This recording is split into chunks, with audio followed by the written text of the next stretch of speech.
Good morning બાળકો, મજામાં છો? પ્રકરણ 7 ત્રિકોણમિતિ કંટાળી ગયા છો કદાચ. બધા બહુ લેક્ચર થયા, 53 લેક્ચર, ઘણા બધા સૂત્રો થયા. ચલો પહેલું હોમવર્ક આજે આપી દઉં, કંટાળી ના જતા. ત્રિકોણમિતિના બધા સૂત્ર 2 વખત લખીને મને મોકલવાના છે. ત્રિકોણમિતિના બધા સૂત્ર 2 વખત લખીને મને મોકલવાના છે. ઓકે, ચાલો એ વાત પતી ગઈ. આજે જુઓ શું અહીંયા આગળ લખ્યું છે. નવું ચેપ્ટર સ્ટાર્ટ કરી રહ્યો છું. ચેપ્ટર નંબર 7 ક્રમચય અને સંચય. નામ જ જો ભારે નામ છે, ક્રમચય અને પાછું લખ્યું છે સંચય. આ છે શું? ક્રમચયને ઇંગ્લિશમાં કહેવાય પરમ્યુટેશન અને સંચયને શું કહેવાય? કોમ્બિનેશન. ચાલો પહેલા હું લખી દઉં, બરાબર છે. ક્રમચય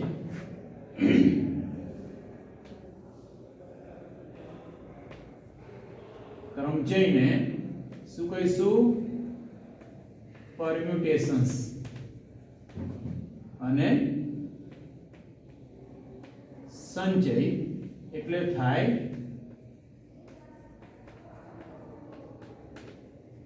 કોમ્બિનેશન. Permutation and combination. પહેલામાં પહેલો તો આ બંને શબ્દનો અર્થઘટન શું થાય? ક્રમચય, ક્રમચય એટલે કોઈક વસ્તુને પસંદ કરવાની અને પાછી એને ક્રમમાં ગોઠવવાની. ક્રમચય, ક્રમનું મહત્વ છે. ક્રમચય એટલે શું? કોઈક વસ્તુને પસંદ કરવી અમુક વસ્તુમાંથી અને એને ક્રમમાં ગોઠવવી. બરાબર છે. એટલે એક પ્રકારની ગોઠવણી કહેવાય, પસંદગી અને ગોઠવણી. અને સંચય એટલે માત્ર પસંદગી. દાખલા તરીકે 10 વસ્તુ છે, 10 માંથી મારે 3 વસ્તુ પસંદ કરવી છે, કરી લીધી, બરાબર. પાછી એને ક્રમમાં ગોઠવવાની, તો એને ક્રમચય કહેવાય. પણ માત્ર પસંદગી એને કહીશું સંચય. બરાબર છે. આ ખાસ ધ્યાન રાખજો. ઓકે, ચાલો અહીંયા આગળ લખું છું. ક્રમચયનો મતલબ શું? ક્રમચય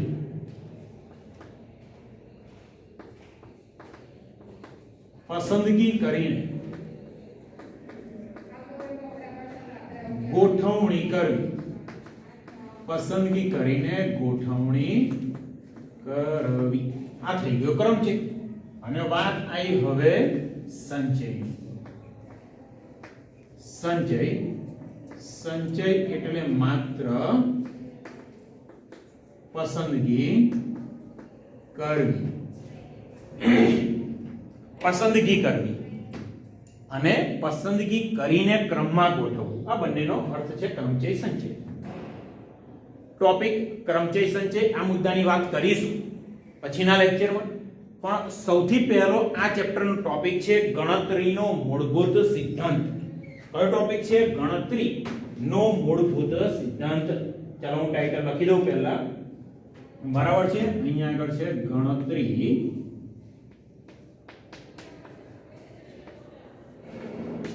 નો મૂળભૂત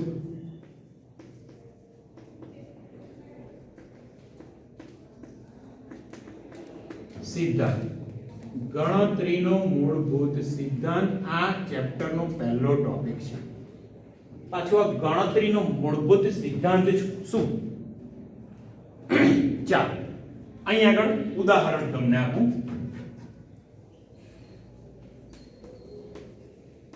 આપણું છે ઇન્ડિયા અને કોકને ફરવા જવું છે યુએસએ. બરાબર. ટ્રમ્પ ભાઈને મળવા અથવા તો અત્યારે બિડેનને મળવા. ઇન્ડિયા છે અને યુએસએ છે.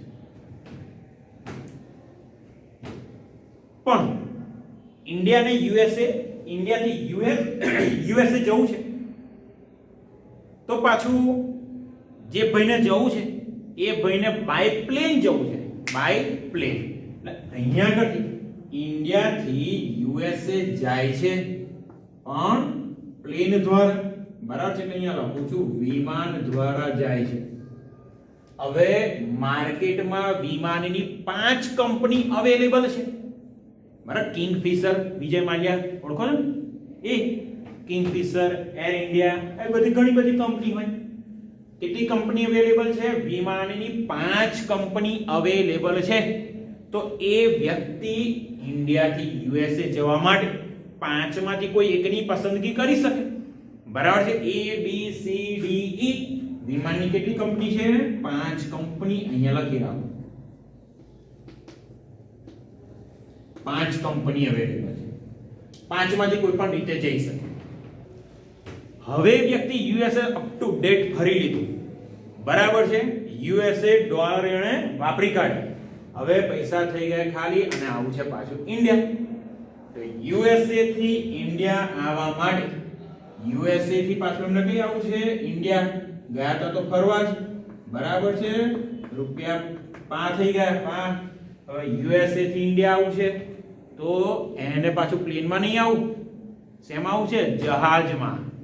જહાજ દરિયામાં હેડે ને સ્ટીમર. બરાબર. એટલે એને પાછું આવું છે જહાજમાં. તો અહીંયા હું લખું કે શેમાં આવું છે? જહાજ. અહીંયા લખ્યું જહાજમાં. હવામાં ઉડી લીધું. પાણીમાં હવે આવું છે રોડ પર. તો હેડસ રોજ. ચાલો હવે જહાજમાં આવું છે. વિમાનની 5 કંપની હતી ને એવી રીતે જહાજની એક કંપની છે. જહાજની કેટલી કંપની છે? 3 કંપની. જહાજની કંપની કેટલી છે? 3. તો હવે આપણે પ્રશ્ન થાય કે એ વ્યક્તિ કેટલી રીતે ઇન્ડિયાથી યુએસએ જાય અને આવી શકે? જઈને આવી શકે એના કેટલા પ્રકાર છે આ આપણે શોધવું છે. ચાલો અત્યારે આ લેક્ચરમાં એક પણ દાખલો નહીં ગણવાનો. આ ગણતરીનો મૂળભૂત સિદ્ધાંત છે એની જ વાત ચાલે છે. તો આપણે એવું વિચારી લઈએ કે વિમાનની 5 કંપની છે એ A B C D E આટલી 5 કંપની છે અને જહાજની કેટલી કંપની છે? 3 X Y અને Z. ચાલો એ વસ્તુ અહીંયા આગળ લઈ લઉં છું. અહીંયા પહેલા લાઈન ડ્રો કરી દઉં એટલે કશું મિક્સ ના થઈ જાય. બરાબર છે.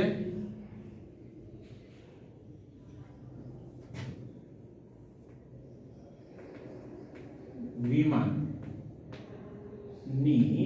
કંપની નામ લખી દઈએ. વિમાનની કંપનીના કયા છે બાળકો? 5 કંપની છે. A B C D અને E. અને જહાજની કંપની 3 છે તો એના નામ લખી દે X Y Z. જહાજની કંપની કઈ કઈ છે? તો કે X Y અને Z. હવે કેટલી રીતે જઈ શકે? તો 5 રીતે. કેટલી રીતે જઈ શકે છે? એ 5 રીતે. તો અહીંયા આગળ લખી દઉં એ ભાઈ એટલે કે વ્યક્તિ. બરાબર છે. અથવા તો અહીંયા લખીએ આપણે ઇન્ડિયા. ઇન્ડિયાથી ભાઈ જાય છે કઈ આગળ? યુએસએ. તો અહીંયા હું લખી દઉં યુએસએ. કઈ જાય છે? ફરવા. તો ઇન્ડિયાથી યુએસએ કેટલી રીતે જઈ શકે? 5 રીતે. કાં તો વિમાનની A કંપની દ્વારા જાય, કાં તો B કંપની, કાં તો C, કાં તો D, કાં તો E. બરાબર છે. તો અહીંયા લખી શકીએ આપણે A કંપની દ્વારા જશે અથવા B કંપની દ્વારા અથવા C અથવા D અથવા E. કુલ 5 રીતે જઈ શકે. બાળકો સમજો કેટલી રીતે જઈ શકે છે? 5 રીતે. પણ હજુ પાછું આવવાનું એ ભાઈને બાકી છે. બરાબર છે. યુએસએ તો પહોંચી ગયા. અપ ટુ ડેટ ફરી લીધું. હવે પાછા કઈ આવવાના એ ભાઈ? તો કે ઇન્ડિયામાં. ચાલો અહીંયા લખું હું પાછું એ ભાઈ આવશે ઇન્ડિયા. ઓકે. તો ઇન્ડિયામાં આવવા માટે એ જહાજની કંપની પસંદ કરે છે. કેટલી કંપની છે જહાજની? કુલ 3 કંપની છે. કેટલી કંપની છે બાળકો? 3. તો એ કાં તો આવવા માટે X કંપની પસંદ કરશે અથવા Y અથવા તો Z. હવે અહીંયા આગળ પાછા જો કેટલા ઓપ્શન મળે છે. હવે જો એ પ્લેન A દ્વારા ગયો હોય તો પણ X Y Z આ 3 પૈકી કોઈ પણ કંપનીમાં આવી શકે. બરાબર છે. એટલે એ જો વિમાન A દ્વારા ગયો હોય ને તો એ 3 શક્યતા. A દ્વારા ગયો, X દ્વારા પાછો આવ્યો, Y દ્વારા ગયા જે અને B દ્વારા ગયા, Y દ્વારા પાછા આવ્યા, B થી ગયા અને Z થી પાછા આવ્યા. સોરી, A થી ગયા અને Z થી પાછા. એટલે AX AY AZ A થી ગયા પણ X Y Z એમ 3 ઓપ્શન રીતે પાછા. તો જો A થી ગયા હોય તો 3 રીતે એટલે A થી ગયા હોય તો આપણને 3 શક્યતાઓ મળે. સેમ એવી રીતે બી થી ગયા છે, બી કંપની દ્વારા ગયા તો પણ પાછી આપણને શક્યતાઓ તો 3 મળવાની જ છે. બરાબર છે, 3 એ 3 શક્યતા. સેમ એવી રીતે સી દ્વારા ગયા છે તો પણ 3 શક્યતા. બરાબર, સી દ્વારા ગયા તો પણ 3 શક્યતા, ડી દ્વારા ગયા તો પણ કેટલી શક્યતાઓ બાળકો? 3. અને ઈ દ્વારા ગયા તો પણ 3 શક્યતાઓ આપણને મળશે. ચાલો, કેટલી શક્યતાઓ મળી? તો દરેકે જોડે 3 શક્યતા. તો 5 ની સાથે દરેકમાં 3 શક્યતા, કુલ 15 શક્યતાઓ 15 રીતે જઈને આવી શકે. તો અહીંયા આગળ લખીએ કેટલી રીતે જઈને આવી શકે. કેટલી રીતે ઇન્ડિયા થી યુએસએ જઈને આવી શકે. આ એક પ્રશ્ન આપણને થાય. ચાલો બધી જ શક્યતાઓ લખીએ. તો પહેલી શક્યતા, એ દ્વારા ગયો, x દ્વારા આવ્યો, એ દ્વારા ગયો, y દ્વારા આવ્યો, એ દ્વારા ગયો, z થી આવ્યો. 3 શક્યતા. બી વાળી વાત કરીએ તો બી થી ગયા, x થી આવ્યા, બી y આવી રીતે બી z. ચાલો પછીની શક્યતા C, C x, C y, C z. પછી D, D x, D y, D z. અને છેલ્લે ઈ, તો ઈ x, ઈ y અને ઈ z. એટલે કુલ કેટલી રીતે જઈને આવી શકે? 15 રીતે. કેટલી રીતે? તો અહીંયા આગળ હું લખું છું આગળ. બરાબર છે, 15 રીતે એ જઈને આવી શકે. તો therefore વ્યક્તિ કુલ 15 રીતે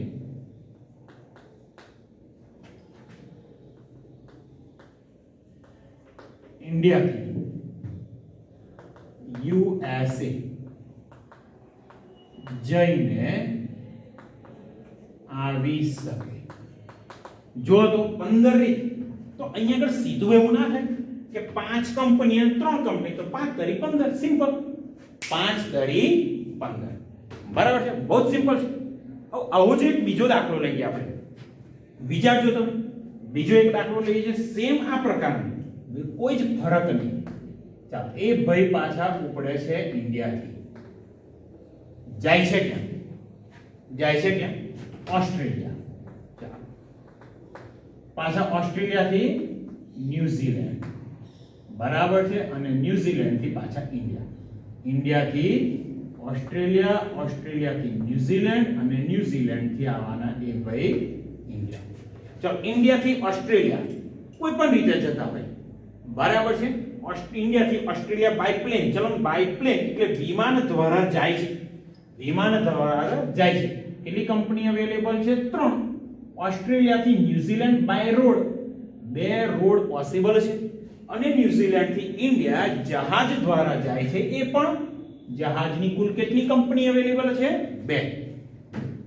જહાજની કુલ 2 કંપની અવેલેબલ છે. તો કેવી રીતે? ચાલો જોઈએ. અહીંયા આગળ પાછા, તો અહીંયા આગળ જે આ વિમાન દ્વારા જાય છે, બરાબર છે, જે વિમાન દ્વારા જાય છે એ કંપની કઈ? તો અહીંયા લખી રાખું છું. તો કે A B C આ કંપની છે. 2 કંપની અહીંયા આગળ, તો P અને Q. અહીંયા આગળ 2 કંપની છે, Y અને Z. બરાબર છે, આ બધી જ કંપની લખી દીધી. ચાલો, અહીંયા આગળ હું સ્ટાર્ટ કરું છું. ઇન્ડિયા લખી દઉં. ઇન્ડિયા થી ઓસ્ટ્રેલિયા કેટલી રીતે? 3 રીતે. ચાલો, કઈ 3 રીત? કાં તો A દ્વારા, કાં તો B દ્વારા, કાં તો C દ્વારા. એ ભાઈ કઈ પહોંચી ગયા? હવે પહોંચી ગયા છે ઓસ્ટ્રેલિયા. ઓસ્ટ્રેલિયાથી પાછું એમને જવું છે ન્યુઝીલેન્ડ. 2 જ કંપની છે, તો A થી અહીંયા આગળ આવશે 2 કંપની, કાં તો P કાં તો Q. સેમ અહીંયા આગળથી 2 કંપની, P કાં તો Q, C દ્વારા ગયા હોય તો એ કંપની તો બે જ છે પી. ક્યાં પહોંચી ગયા? ન્યુઝીલેન્ડ. બરાબર છે. ન્યુ. હવે ભાઈ કંટાળી ગયા, બહુ ફર્યા, તો કે ચલો પાછા ઇન્ડિયા. તો ઇન્ડિયા આવવા માટે બે જહાજની કંપની છે અને કંપનીનું નામ વાયનજેડ. તો પી પાછા પી થી આવે તો વાયનજેડ બે શક્યતા, ક્યુ દ્વારા આવે તો પણ બે શક્યતા. દરેકમાં અહીંયા આગળ બે શક્યતાઓ છે. Y Z. અહીંયા પણ વાય અને અહીંયા જેડ. તો વ્યક્તિ કેટલી રીતે ઇન્ડિયાથી ઓસ્ટ્રેલિયા, ઇન્ડિયાથી ઓસ્ટ્રેલિયા, ઓસ્ટ્રેલિયાથી ન્યુઝીલેન્ડ અને ન્યુઝીલેન્ડથી ઇન્ડિયા આવી શકે? બરાબર, બધી શક્યતાઓ અહીંયા આગળ લખું છું, જોતા રહેજો. કુલ શક્યતાઓ એવું કરીને લખું છું, ધ્યાન રાખજો.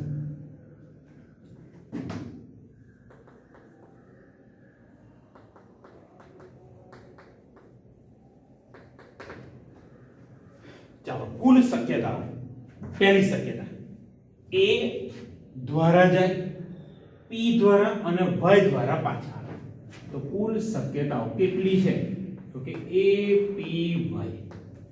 બીજું A P Z. બરાબર છે. A ગુણ્યા P A P Z. ત્યારબાદ A પછી શું આવે શક્યતા? Q. તો A Q Y અને A Q Z. તો A Q Y A Q Z. ચાર શક્યતા મળી.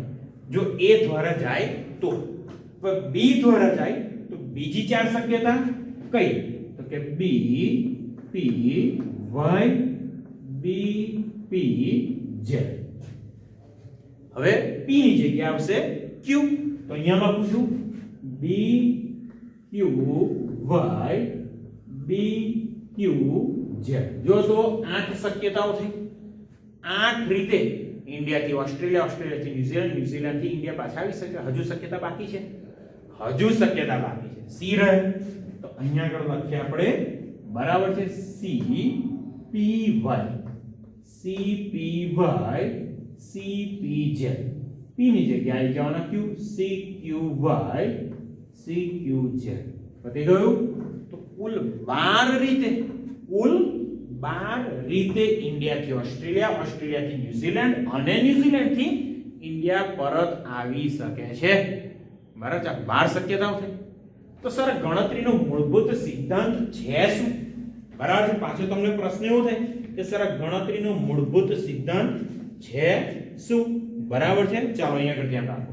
હવે એ સ્ટેટમેન્ટ આપણે લખી દઈએ કે ગણતરીનો મૂળભૂત સિદ્ધાંત ખરેખર શું છે. જો અહીંયા જો કોઈ એક ક્રિયા, અહીંયા લાવો, જો એક લાઈન ડ્રો કરી દઉં એટલે તમને એક્ઝેક્ટ ખબર પડે કે અહીંયા વ્યાખ્યા લખી છે. જો કોઈ એક ક્રિયા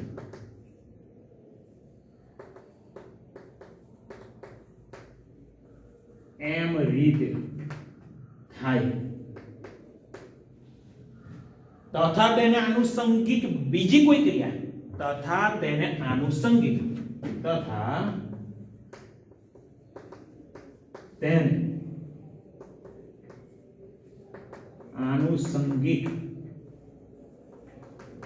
બીજી કોઈ ક્રિયા એન રીતે થાય તો ક્રિયા થવાના કુલ પ્રકાર કેટલા થાય? m * n છે. તો સર આ છે શું? આ જ ગણતરીનો મૂળભૂત સિદ્ધાંત. કોઈ એક ક્રિયા m 5 રીતે થાય તેને આનુષંગિક એટલે એક ક્રિયા થયા પછીની બીજી ક્રિયા. બરાબર છે. એક ક્રિયા થયા પછીની બીજી ક્રિયા n રીતે થઈ, અહીંયા 3 રીતે. તો ક્રિયા થવાના કુલ પ્રકાર m * n 5 * 15. પહેલી ક્રિયા ઇન્ડિયાથી યુએસ કેટલી રીતે થઈ? 5 રીતે. તેને આનુષંગિક બીજી ક્રિયા કેટલી રીતે થઈ? 3 રીતે. તો ક્રિયા થવાના કુલ પ્રકાર 5 * 15. સિમ્પલ. બરાબર છે. એટલે આવી ગણતરી કરવાની કોઈ જરૂર જ ના પડે. આવી ગણતરી કરવાની કોઈ જ જરૂર ના પડે.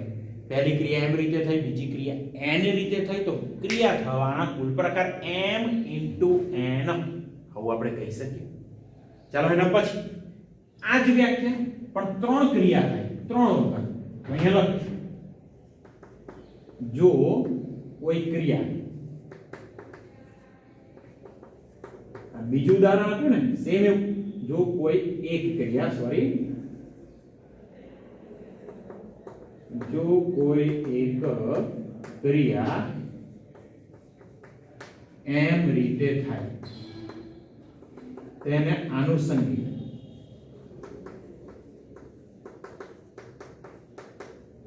બીજી ક્રિયા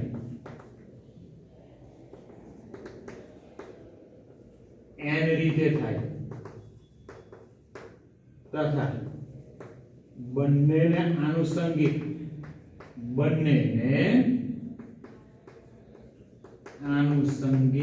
ત્રીજી ક્રિયા કેટલી રીતે થાય? આર રીતે, પી રીતે. ચલો, ત્રીજી ક્રિયા પી રીતે થાય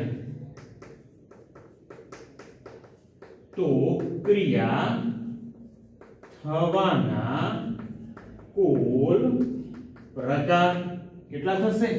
3 એ 3 ક્રિયાઓ કેટલી રીતે થાય છે એનો ગુણાકાર. કુલ પ્રકાર m * n * p. ક્રિયા થવાના કુલ પ્રકાર m * n * p છે. આ પણ ગણતરીનો મૂળભૂત સિદ્ધાંત. પહેલી ક્રિયા 3 રીતે થઈ, abc.